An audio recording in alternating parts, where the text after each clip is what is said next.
Durwood, thank you very much for your time. Let's start with the first ever climate case victory earlier in the European Court of Human Rights. What does today's ruling say exactly, and could this verdict have worldwide repercussions?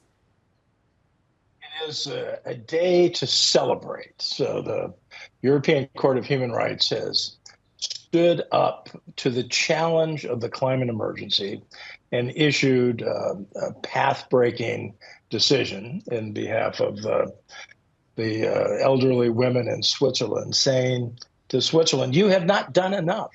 The climate emergency demands further action, and we're going to give you a set of principles, not just for this case, but for the other 46 countries in the European human rights system who are on notice now that these cases are coming in their jurisdictions. So absolutely fantastic decision. So does this put a legal obligation, are you saying, on the Swiss government and by implication other governments too here to combat climate change?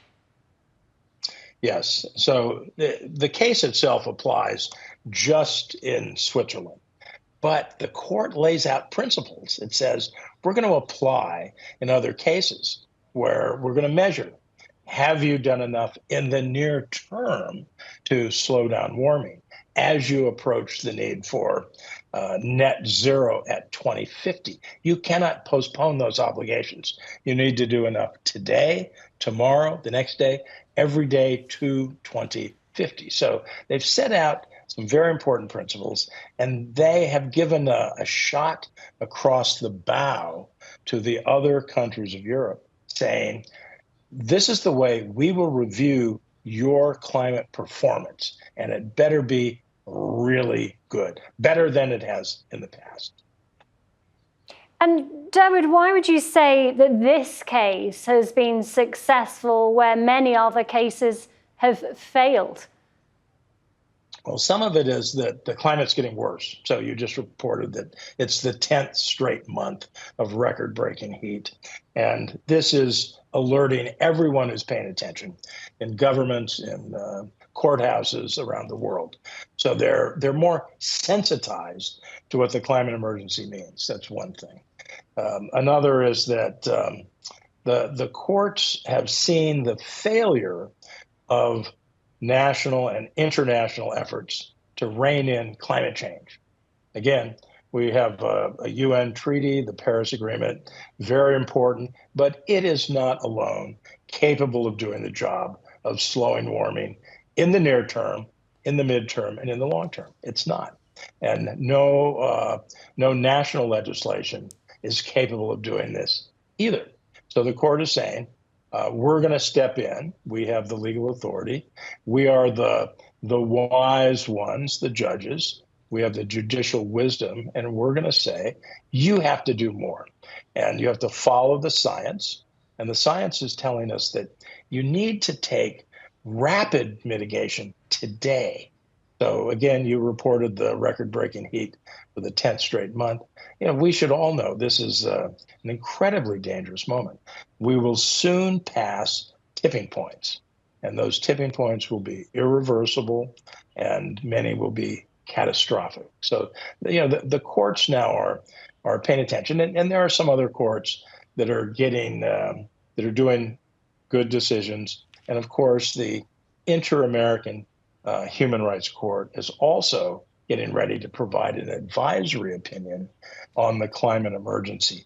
They will be studying this opinion from the European Court of Human Rights, and they'll say, congratulations, my fellow judges. There's 17 on this, the 16 who voted for this. There's one who did not in the Grand Chamber, and we will we're going to learn from you, and we may even go a step further when we issue our advisory opinion early next year.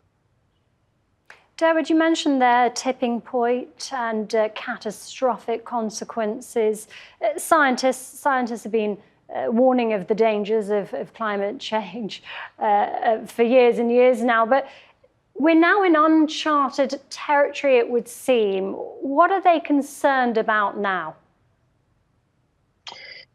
Well, as the world warms, we are setting off self-amplifying feedback mechanisms or feedback loops in the climate system, where the Earth begins to warm itself. So that is amplifying warming. It's moving faster and getting to a higher temperature. So it's rate and absolute temperature. So that series of feedbacks is pushing us ever closer to the tipping point. So let's look at one, which is the Greenland ice sheet.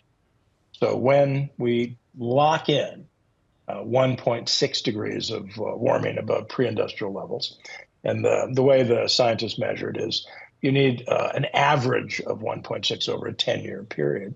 When we lock that in, we expect to see the Greenland ice sheet be committed to disintegration.